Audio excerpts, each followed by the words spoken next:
They say the desert never forgets. Every step, every promise, every drop of blood, it soaks into the dust, becomes part of the wind that sings through the canyons. And if you listen long enough, you'll hear the echoes of those who loved too deeply, and lost too much.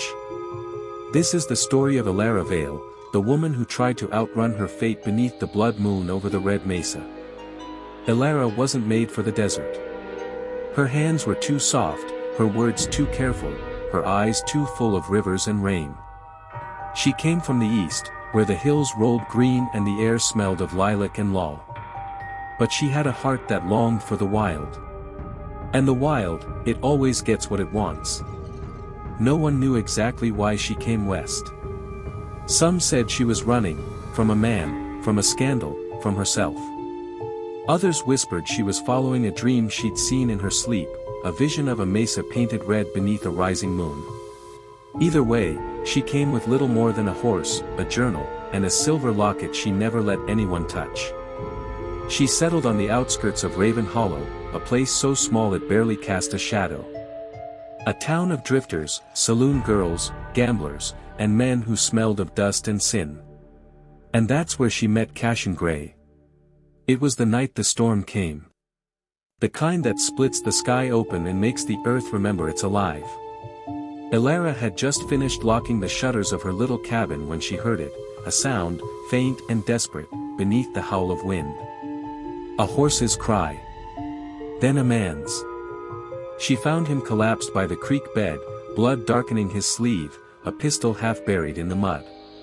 He was tall, broad-shouldered, with hair like black ash and eyes like a dying ember, flickering, dangerous, beautiful. He looked at her through the rain and whispered, "Don't come closer. You don't want to be seen with me, darlin'." But Elara didn't listen. She dragged him out of the storm, half-conscious, cursing under his breath, into her cabin. When she cut away his shirt to clean the wound, she saw the mark branded over his heart, the serpent sigil of the Grey Gang. Every soul in the territory knew that mark. Cassian Gray, outlaw, gunfighter, and the devil's own child. For days, he drifted between life and death. Fevered dreams and silence. Elara stayed beside him, nursing him with herbs, whispering to him when the nights grew too long. Sometimes, he spoke back in half-sleep, names, places, regrets. And once, he reached out and caught her wrist so tight she gasped. "Don't take it," he murmured. "The locket. Don't touch it. It keeps her away." She didn't understand, not then. But something in his voice, half fear, half tenderness, made her promise she wouldn't. As he healed, the days began to bleed together. He'd sit on the porch at dusk, smoking in silence, while Elara wrote in her journal, recording the colors of the sky, the shapes of the clouds, the strange calm that had settled between them. He rarely smiled, but when he did, it was like sunlight over stone. And when he laughed, once, softly, it sounded like something she'd been missing all her life. Elara told herself she wasn't falling for him. She told herself the heart was a fool, and fools don't live long in the West. But the way his eyes softened when he looked at her said otherwise. And one night, when the stars hung low and the wind carried the scent of rain, he touched her face and said, "If I'd met you before all this, Elara Vale, I reckon I'd have been a better man." She didn't answer. She just kissed him, quietly, like a prayer she wasn't ready to say out loud. But in the West, love never comes without a shadow. Cassian's gang had been hunting him ever since he rode off with the locket, and with something else they wanted even more. He'd stolen gold from his own men. And worse, he'd betrayed a woman named Reyna, the Red Widow, who'd once led the Grey Gang beside him. It was said she could charm snakes and curse men with a kiss. And rumor was, she'd put her curse on Cassian the day he left her, swearing he'd never know peace till the desert drank his blood. The night before the blood moon rose, Elara woke to the sound of hooves in the distance. Cassian was already standing by the window, pistol in hand, his face pale in the lamplight. "They found me," he said softly. "I can't stay no more. Elara reached for him. Then I'll go with you. He turned, eyes burning. No. You don't understand. They ain't human anymore, Elara. And if they find you. He stopped, voice breaking, and for a moment she saw it, fear, raw and trembling, like a child's. Then he pressed something cold into her palm. The locket.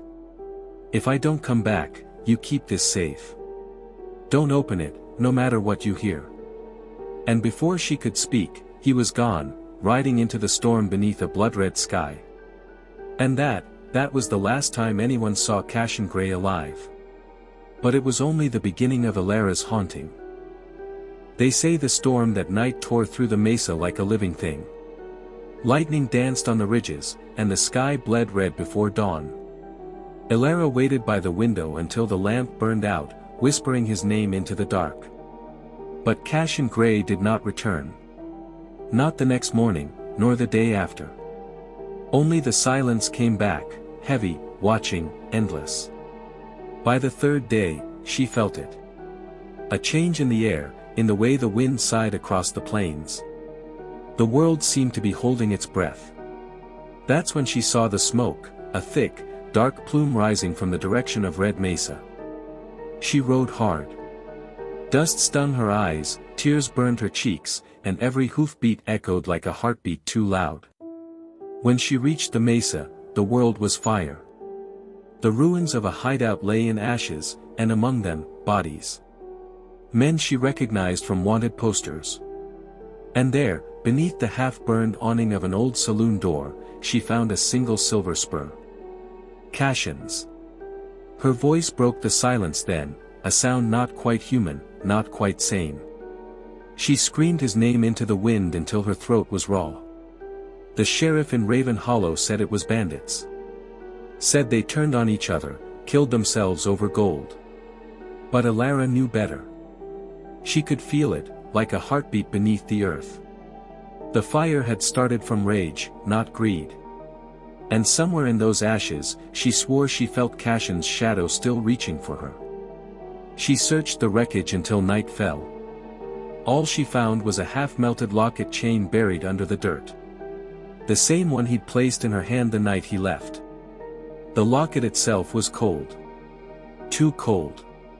When she held it, she felt a pulse beneath her fingers, faint but real, like something still alive inside it. And for the first time, Elara Vale began to understand what he meant when he said it kept her away. The next night, she dreamed. She saw Cassian walking toward her across a desert of glass, blood dripping from his hands. Behind him came a woman in a crimson dress, her eyes black as the void. Reyna. The Red Widow. She reached for Elara, smiling with lips like a blade. "You have what's mine," she whispered. "Give him back." Elara woke with the locket burning in her hand. She should have run then. But love is the cruelest kind of faith, it makes believers out of the damned. So she stayed. And the hauntings began. At first it was small things, footsteps in the dirt, whispers in the rafters, the smell of gunpowder on the wind. Then came the voices. At night, she'd hear Cassian calling her name outside the cabin. She'd open the door, and there'd be nothing, just the sound of horses in the distance and the faint shimmer of the locket at her throat. The townsfolk began to talk. Said she'd gone mad from grief. Said she spoke to shadows. Maybe they were right. One evening, as the sun sank like a bleeding coin, a man rode into Raven Hollow, a bounty hunter named Silas Crow. He came asking questions about Cassian Gray, about the fire at Red Mesa, about a woman who still wore the dead man's locket. Elara told him nothing. But Silas was the kind who could smell a secret from a mile off. He waited until nightfall, then followed her out toward the mesa. That was his mistake. Because that night, under the blood moon, the desert remembered. Elara reached the old ruins again, driven by something she couldn't name. The locket had grown heavy, pulsing against her chest. She felt it tugging her toward the ashes, as though it had something to show her. She knelt by the charred remains of the saloon door, brushed away the soot. And there, carved into the wood beneath, she found words scorched by fire yet still legible. "She's not gone." Her breath caught. Behind her, Silas Crow's voice cut through the wind. "So it's true. You're keepin' his curse alive." Elara turned slowly. "Curse?" He spat in the dust. "That locket you carry, it's a tether. Cashin bound a piece of his soul to it before he died. You open it, you let him loose. You think you're mournin' him, lady, but you're feedin' him." Elara's fingers went to the locket. The metal was burning hot now. "Then what am I supposed to do?" Silas smiled coldly. "Bury it deep. Let the desert take him." But when she tried, the locket wouldn't come off.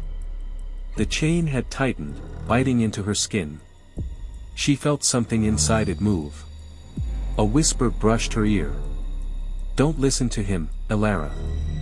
Cashin's voice. She gasped and stumbled back, the world spinning. The wind rose like a scream. "He's mine," another voice hissed, "Raina's." The ground split, sand swirling like firelight. Silas Crow shouted something, then the wind struck him, hurling him into the rocks. His body fell still. Elara clutched the locket, trembling. "Cashin, what have you done?" "I couldn't leave you," the whisper said. "But she won't let me go." When the storm finally passed, dawn broke red as spilled wine. Elara stood alone amid the ruins, Silas's horse grazing nearby. The locket hung quiet now, cold once more. But she knew peace had died in her that night. They say the blood moon comes once every generation, when love and sin weigh the same upon the soul, and the desert opens its heart to swallow the living. That night, the blood moon rose higher than it had in 100 years. It painted the red Mesa in colors that didn't belong to this world, crimson, gold, violet. Like bruises blooming across the skin of the earth. And beneath that light, Elara Vale made her choice. For days after the storm, she wandered like one half asleep. The townsfolk saw her sometimes at the edge of Raven Hollow. Her dress torn, her hair tangled with sand. Her eyes empty of everything but the horizon. Some said she'd lost her mind. Some said she was hunting ghosts. But those who saw her up close swore she was glowing faintly. As though the desert sun itself had started burning her from within. The locket hung heavy against her chest. It whispered to her at night, murmurs of Cashin's voice. Soft and pleading, like he was trapped beneath the surface of the world. "You promised, Elara," he said. "You said you'd keep me safe." "From what?" she whispered back. "From her. Raina. The Red Widow. The one who had cursed him. The one whose blood still stained the sand where Cashin fell." Elara tried to ignore it. She prayed, she begged, she even buried the locket in the dry earth. But it always came back. Once, she found it resting on her pillow before dawn. Its chain coiled like a serpent. It was then she understood. The locket wasn't just holding Cashin's soul, it was binding hers to his. And every time she dreamed, the border between them grew thinner. The dreams changed. At first, they were filled with memory, laughter, the warmth of Cashin's hand, the scent of rain. Then they turned to visions of fire. A cabin burning. A woman's voice screaming. "He's mine." And Cashin's shadow reaching out from the flames. One night, she woke with soot on her hands. She ran outside, and saw the horizon glowing red. The red mesa was burning again. When she arrived, the ruins were alive with light. Not flame, but something colder, stranger. The air shimmered as though the moon itself had descended upon the desert. And in the center of that glow stood Cashin. Or what was left of him. His figure was half-transparent, made of smoke and sorrow. His eyes hollow but burning still. When he turned toward her, the wind stopped breathing. "You shouldn't have come," he said softly. You called me, she whispered. I heard you. He looked down, ashamed. I didn't mean to. She used me. She's still here. The air shifted, and the light deepened, a crimson hue swallowing the stars. From behind the ruins, a figure emerged. Reyna. Her red dress fluttered like liquid fire. And where her feet touched the ground, the sand blackened. I told you, Cassian, she said, her voice sweet as venom. No one leaves me. Not even in death. Elara stepped between them, clutching the locket. You cursed him. She said. You damned him to this.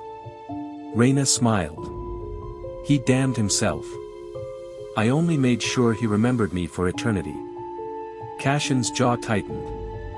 I tried to break it, Elara. I thought if I gave you the locket. You gave her your soul, Reyna hissed. But you forgot, I gave you mine first.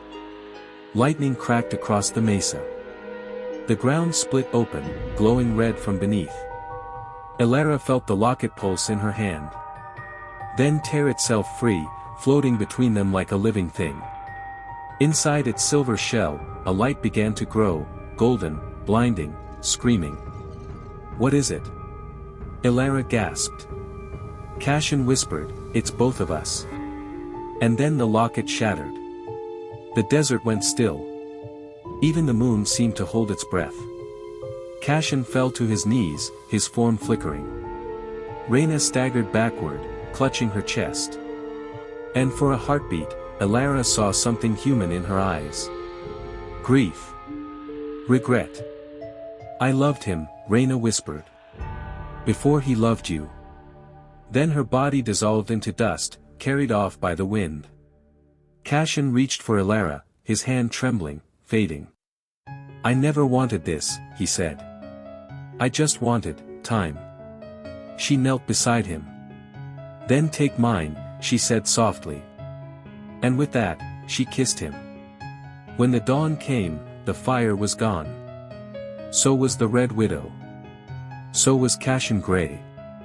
They found Elara Vale lying on the mesa. Her hands folded over her heart, the shattered locket between them. Her face was peaceful. Her lips, still red, like they'd been kissed by flame.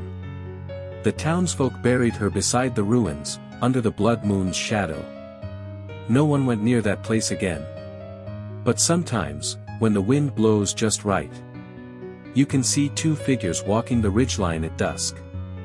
A man and a woman. Hand in hand. No shadows beneath their feet. And if you listen close, you'll hear them whisper. Love don't end, darling. It just learns how to haunt. And that was the tale of Blood Moon over the Red Mesa. A love too wild to die, and too cursed to rest. Until next time. This has been Whispers with Ivy.